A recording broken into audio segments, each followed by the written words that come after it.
नवे शिक्षण धोरण लागू करपाचे नदरेन सरकारान पावलां उखलूंक सुरवात केल्या। मुख्यमंत्री प्रमोद सावंताच्या फुडारपणाखाला 15 वांगड्यांची गोवा स्कूल सल्लागार समिती नेमल्या।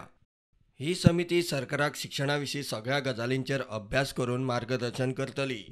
सगळे stakeholders of education including chairman of Goa board, SPD of Goa Samagra Shiksha, अशे सगळ्यांक रिप्रेझेंटेशन आसता।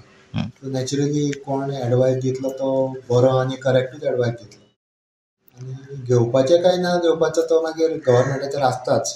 पूण हातून एज्युकेशन मिनिस्टर आनी ऑनरेबल चीफ मिनिस्टर स्वताच चेअरमॅन आशिल्ल्या कारणान म्हाका दिसना की डिसिजन कितें जातलें तें कोण भायर उडयतलो।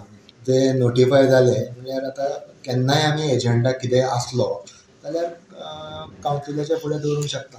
आतां for the implementation of new education policy थोड्यो गोश्टी आमकां करच्यो पडटल्यो, त्यो आमी ह्या कावन्सिलाच्या फुडें दवरून तांचो एडवायस घेवन फुडें वचूंक शकता। इतले मजगती राज्य सरकारान 2021-22 वर्साचे राज्य शिक्षक पुरस्कार जाहीर केले।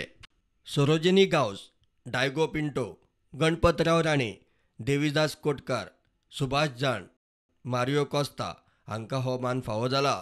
13 सप्टेंबराक 61व्या शिक्षक दिसाच्या सुवाळ्यात मुख्यमंत्री तांचो भोवमान करतलो। प्रुडंटा खातीर सिनियर रिपोर्टर महेश गाडी।